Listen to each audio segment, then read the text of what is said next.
Welcome to Worldview 2's Washington Report on this October 29th, 2025. I'm joined now by my co-host, Jim Path of theconservativecaucus.org. Jim, how are you doing tonight? Doing well. How are you doing, Logan? Good. We have the Fed drops the rate, interest rates by 20.25%. We have some news on Arctic frost. Jack Smith's going after conservatives. We have some ICE updates. We have a lot of news. Senator Thune had quite the exchange in the Senate today going off about the shutdown and how they have voted 13 times. 13 times. It's gone on now for 29 days. And when is this going to end? Do you see an end, Jim? Not yet. My prediction is sometime after November 15th. I think there's some reason to believe that they'd love to see this continue to be a political struggle all the way through the elections coming up here in November in New Jersey, Pennsylvania, and Virginia. They feel like, at least it's their sense, that they have a talking point to try to get Democrats stirred up to show up on Election Day. I think it's a purely political move. The fact that there has been repeated votes to pass a clean CR on spending levels that frankly are offensive already, not to mention the fact that Democrats want to add about $1.5 trillion more to it as part of the deal to pass this CR. And that's a big part of what's going on. It is just rank political theater. Well, they're definitely stirring people up. I don't know about stirring people up to vote, but they're definitely stirring people up, and we'll play some clips here in a minute. But first, let's go to what John Thune had to say today. Let me just point out, if I might, that we are 29 days into a Democrat shutdown. And the senator from New Mexico was absolutely right. SNAP recipients shouldn't go without food. People should be getting paid in this country. And we've tried to do that 13 times. And you voted no 13 times. This isn't a political game. These are real people's lives that we're talking about. And you all have just figured out, 29 days in, that, there might be some consequences. There are people who run out of money. Yeah, we're 29 days in. And they've done their best to make sure that a lot of these programs are funded. But at some point, the government runs out of money. 13 times people over here voted to fund SNAP. 13 times they voted to fund WIC. My aching back. Finally realized this thing has consequences.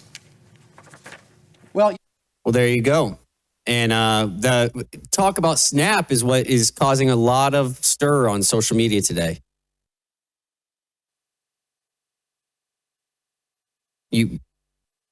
Sorry, I muted myself accidentally. There are going to be some consequences and some negative effects on some amount of the people who are on SNAP. There are 43 million plus people on SNAP in the United States. That's 15% of the American population.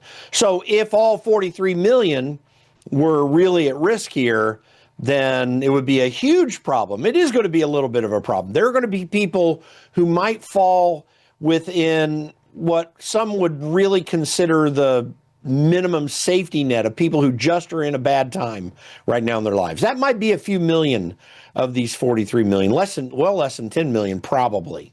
And but what is interesting is take a look real quick at what happened when we did welfare reform in the 1990s. You had a massive decrease in welfare payments. You had an increase in worker productivity, a reduction in unemployment, and there were a lot of people who didn't really need to be on welfare benefits at the time who very quickly went off. They implemented a work requirement that made those welfare recipients at least be showing that they're seeking a job while they were on the benefit program.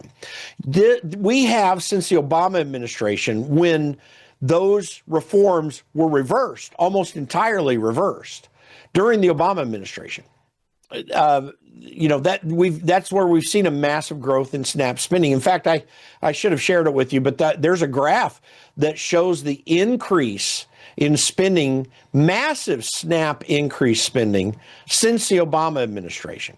And it was an immediate rise, and it stayed at high levels ever since. So what's going to happen with this? I think Democrats are going to lose this argument with SNAP even, because you're going to have people who didn't really need to be on that system not receiving the payments anymore and going out and seeking extra work.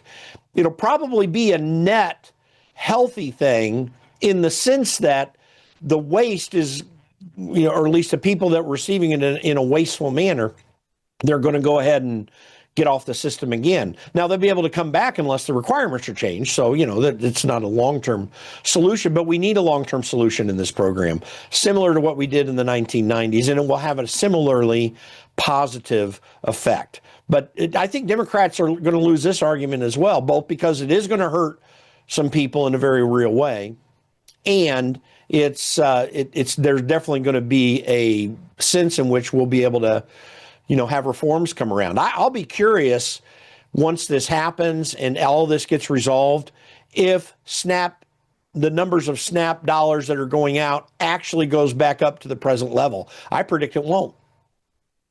Yep.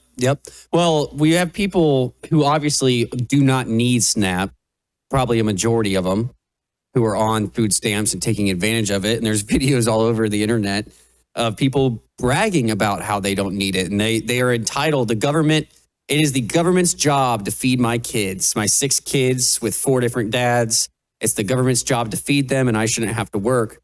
But the problem that it seems may happen is a lot of these people are going to just start stealing from stores and showing up in groups to loot stores. And that's what they're talking about on social media as soon as this weekend and Monday. Here's just a few clips. Thomas, you have those clips in there? People, my people. I wish we stopped crying about BT card. At the end of the day, they're trying to see is we gonna stick together. And we are gonna stick together. November 3rd at 6:30, we're going to Walmart. We're going to Walmart. And at 7:30, we're gonna walk out of Walmart with our buggies, okay? The thing is, they can catch everybody.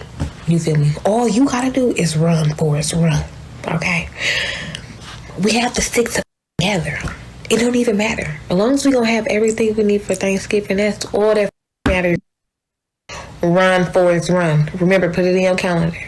November 3rd, 6:30 to 7:30. Hey cousins, so if you work in a grocery store, just know that you are still going to be paid that hourly rate, whether they steal that food or not. So mind your business and be a team player. Well, there you go. And there's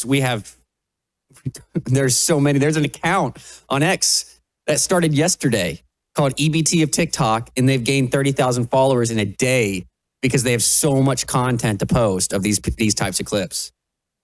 There are people saying that they're going to go in to grocery stores and steal food.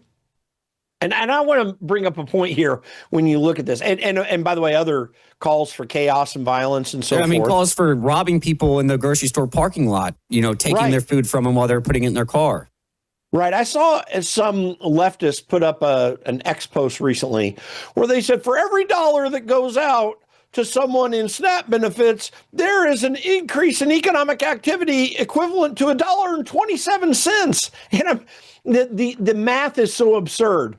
These people really don't understand the economics or what really happens in an economy. When the SNAP dollar goes out, that's a dollar that's already been taken out of the economy. Mm-hmm. What are you talking about?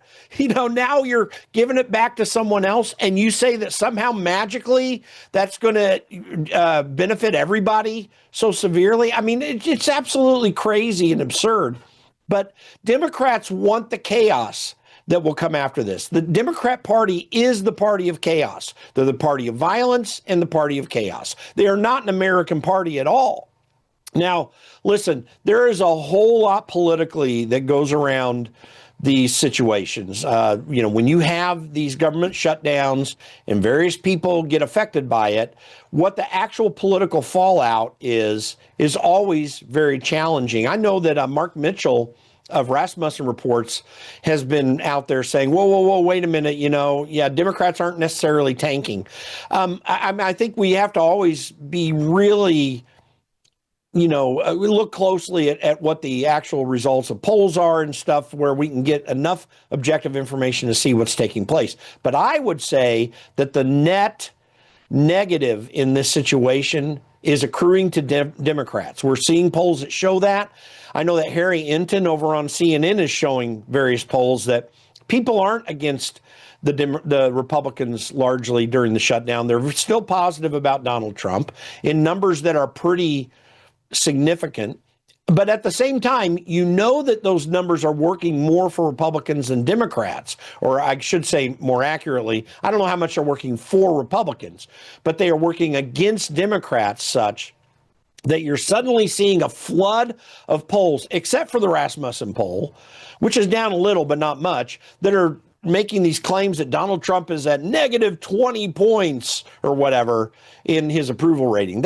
Those things are just absurd, and they're anomalous because you do have polls that still have relatively high numbers. I think Rasmussen's latest lower number was in the 47% approval range. That's pretty high for most presidents and at most times in their presidency. So this is accruing negatively for Democrats. I always keep in mind the Republicans are very, very eager to grab defeat out of the jaws of victory in every election cycle. But it is encouraging to see John Thune, be so urgent against Democrats. You never saw Mitch McConnell berating Democrats for their actions. He actually just let them be who they were and wouldn't do anything to oppose them. Well, they're getting opposed right now, largely because of Donald Trump's leadership. But Mike Johnson and John Thune have decided for the first time in Republican leadership in recent memory to actually lay the case for what they're doing. And having done the clean CR, which they finally did, Republicans under Paul Ryan, whether it's Paul Ryan or Kevin McCarthy or John Boehner, they wouldn't do clean CRs. They would always throw stuff in it to make Democrats feel happy so that they would vote for it and move on. That made things worse and worse and worse. And now we're at $37 trillion in debt, where we were in the low 20s. Actually, below 20. We were like at 17 trillion when John Boehner became speaker. And all of this has kept contributing to it. And hopefully this is the beginning of a downward trend. If Republicans would just decide that they want to take serious actions to say we're changing everything, then and going on a lower spending trajectory, they will win in the long run. The economy will benefit in the long run. It's great that they reduced interest rates, which we'll talk about later, I know, but that's not enough. We've got to stop government spending because that is the key driver of inflation. Republicans better remain very serious about that and support Donald Trump in his efforts and what he's doing in the administration. Yeah, and that's another reason why we definitely do need to look at these SNAP programs once the government is reopened and put some different restrictions in there so these people can't take advantage of it. But you think the Democrats... By the way, let me say something on that real quick. So when I was chief of staff for Congressman Tim Huelskamp, former congressman from Kansas, he offered on two separate occasions a welfare reform that would bring things back in line to the substance of what they did in the 1990s, which is that able-bodied welfare recipients without dependents would have to prove that they were looking for a job or get some kind of work before they could get the benefits. Mm-hmm. And Republicans rejected it every time. That is the major reform that needs to happen there. We're in this situation because Barack Obama started that and is continuing it on. And of course, there are many other factors and Christmas tree items that Democrats want if they're going to vote for this thing. Yep. Well, we'll have more about this in just a moment, right after this break.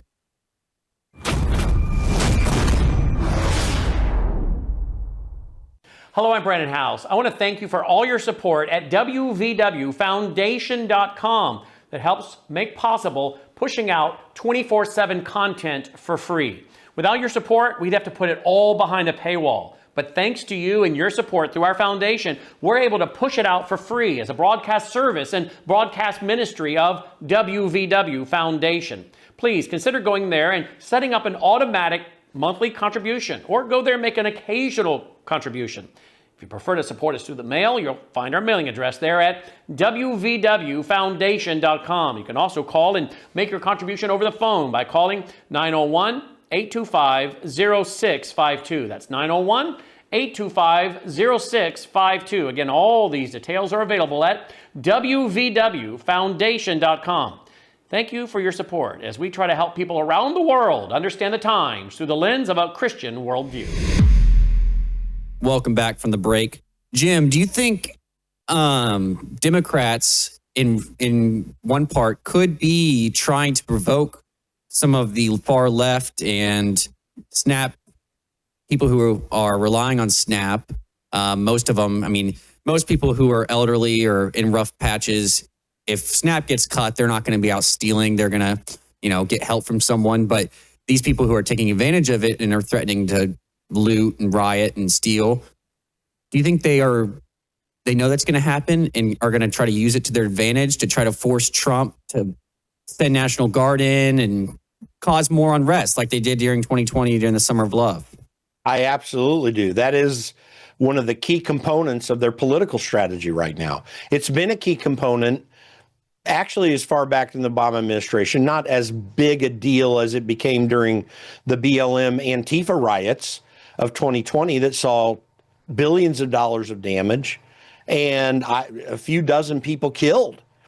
The Democrats believe that political violence is the key factor that they can use to help support their agenda. They had more rabid control over social media and alternative forms of media that opposed them. They had true control over that and true control over the mainstream media so that their message was dominant and almost impenetrable. They don't have that as much anymore. They were using violence back then to try to intimidate Americans to go along with their way of thinking. It wasn't successful because Donald Trump has been reelected, but they do, and now actually they have a greater need for violence on the streets, for unrest on the streets, whether it's completely violent or not. So yeah, I think they're encouraging that. They have been encouraging that. The violence in this country is all left-wing violence. There's not right-wing violence of any matter. I mean, there's always disruptions in any society, even free societies. That happens. We used to have very little of that. It would kind of pop up, flare up for a moment, and then suddenly be gone, whether it was left or right or whoever it was. But now we have a persistent and consistent stream of violence in this country that Democrats are exclusively responsible for. Yeah, and it seems that even the Pentagon is preparing for violence and riots because they have ordered the National Guard to create quick reaction forces in every state and territory by January that are trained and equipped to respond to riots and civil unrest within the United States. And that's according to the Wall Street Journal, which this was reported a few weeks ago, but it was supposed to be by April. Now it's by January. So they must be anticipating that riots and stuff are going to start picking up. I mean, they already are in certain cities, but I mean, with this SNAP stuff and all this stuff going on, you could see it spreading. Well, the only extra bit that the National Guard would be responsible for is insurrectionist-style violence. There is a provision that allows that to take place. I think the Trump administration is making the argument that there is insurrection on the streets. I would say that there is a decent amount of it. The LA riots were clearly insurrectionist. So were the BLM Antifa riots of 2020. That was clearly insurrectionist in its nature. Any violence that is undertaken for political purposes is, by definition, insurrectionist in heart. And whether it's legally insurrectionist, I think always has to be determined. But the fact is that we have some number of people in this country who are willing to use violence to advance their political objectives under the cover of free speech, which it is not. If you commit violence, your free speech rights are out the window. They don't exist anymore. There's no reason for your free speech rights. I mean, holding up a sign and walking around and chanting is not violence. But if you are beating up on the Nick Sorters of the world, like still is happening, or at least until recently was happening in Portland, that's insurrection. Well, it may not always be insurrection, but it is a crime. You cannot be protected in your violent behavior under the cover of free speech rights. It's just not possible. Yeah, and if we see riots pick up like 2020, that was insurrection. They're burning cities to the ground. So, yeah. But the Democrats will use this to then, give them another talking point for Trump's militarizing the police force. He's sending in National Guard to your cities, and it will be something that they'll run on. Well, there's always a risk that Donald Trump can lose that argument, so to speak. Just the fact that it's a bad look, maybe. But when you consider the persistent and consistent bad look of violent activists on the left, he has a better than even chance of winning that argument, one.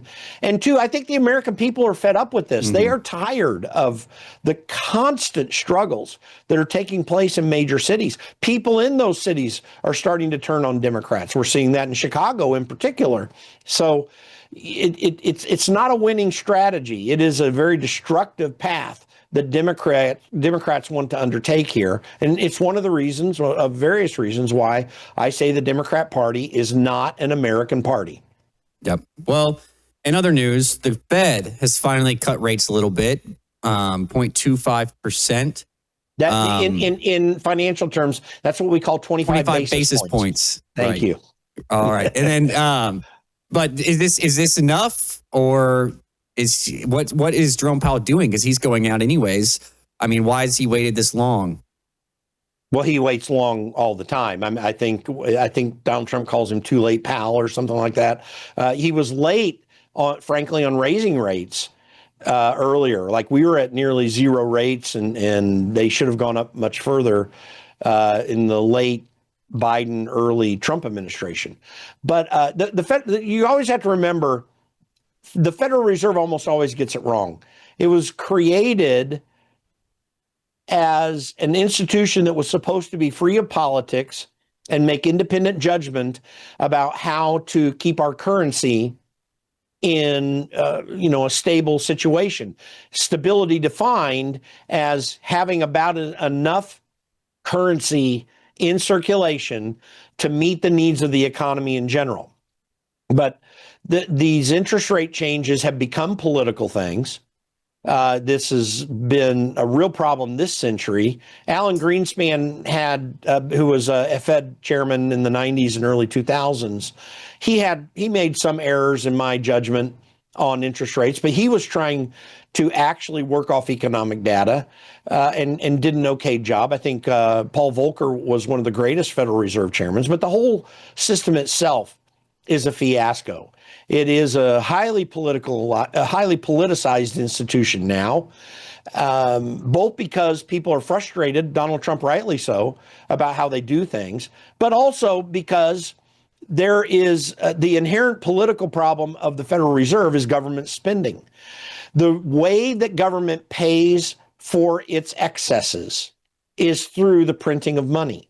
That was particularly clarified right after COVID, where $7 trillion of money was suddenly printed out of thin air to do two things: to make up for the extra spending that government was doing and to back up the banks. That's really what the Federal Reserve does at the end of the day, is back up banks. And it's a really sham. We got to go back to the gold reserve. But we need to back our currency with gold again. But this drop, in my estimation, I'm not an expert in finance, but I do pay close attention, but don't call me an expert. I believe that rates are far above where they need to be right now. Remember, this is what's called the discount rate. This is the rate that banks are charged to get money from the Federal Reserve.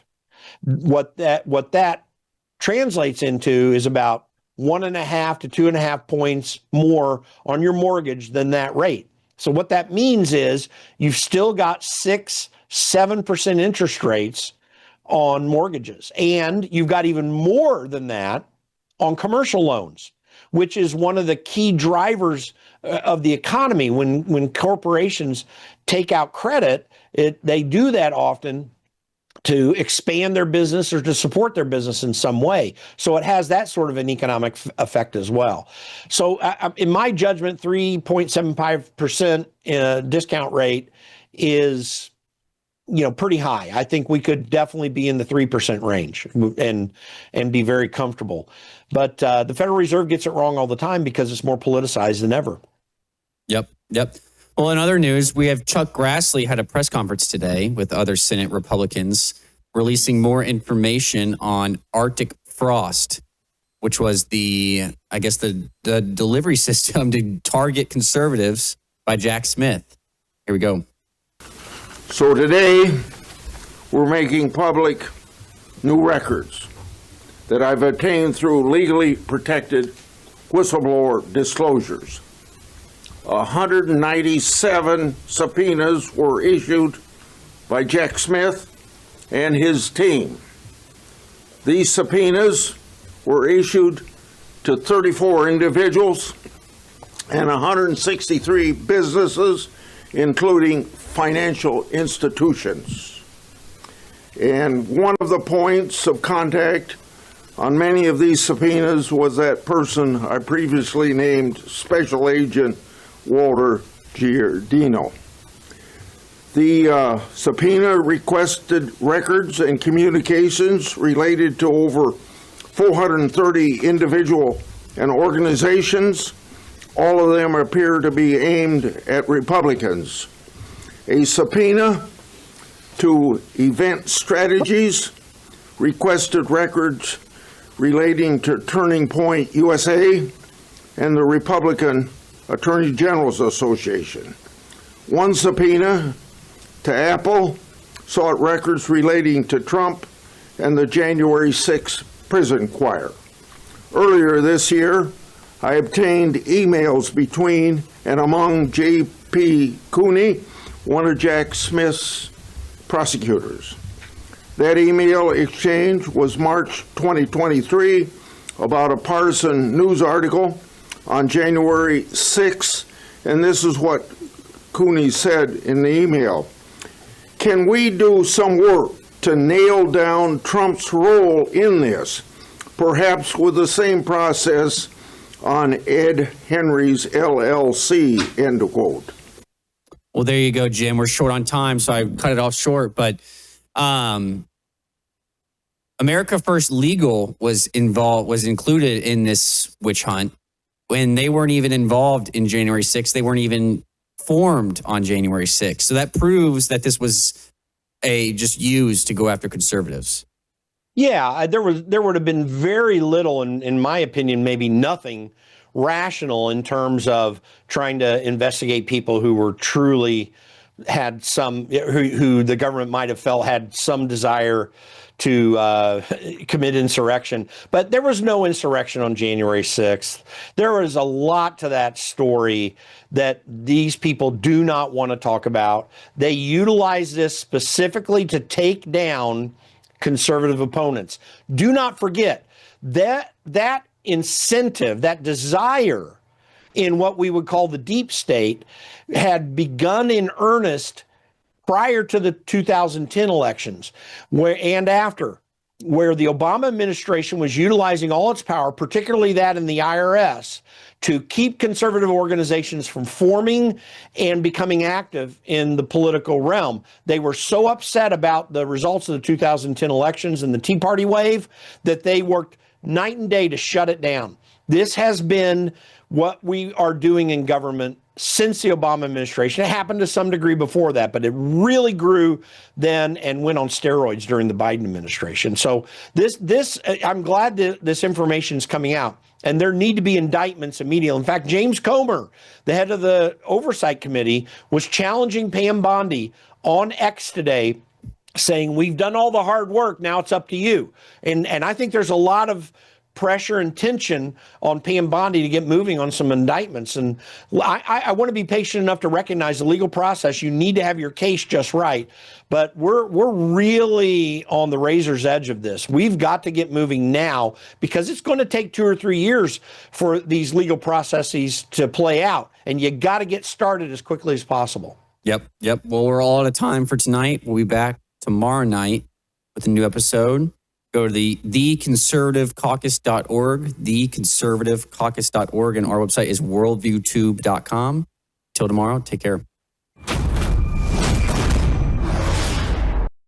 Tonight on the Worldview Report, President Trump meets with Japan's new prime minister and signs another rare earth deal. Bill Gates makes a turn. He no longer sees climate change as an existential threat to humanity. You'll not be surprised, of course, by his new focus. America's biggest bank comes out with a study on AI data centers and their impact on the power grid, as well as how much they will cost you in higher electric rates. And another round of corporate layoffs gets announced right before Thanksgiving. And Israel pounds Gaza with airstrikes after accusations of Hamas violating Trump's peace deal. All these stories and more as the Worldview Report begins right now.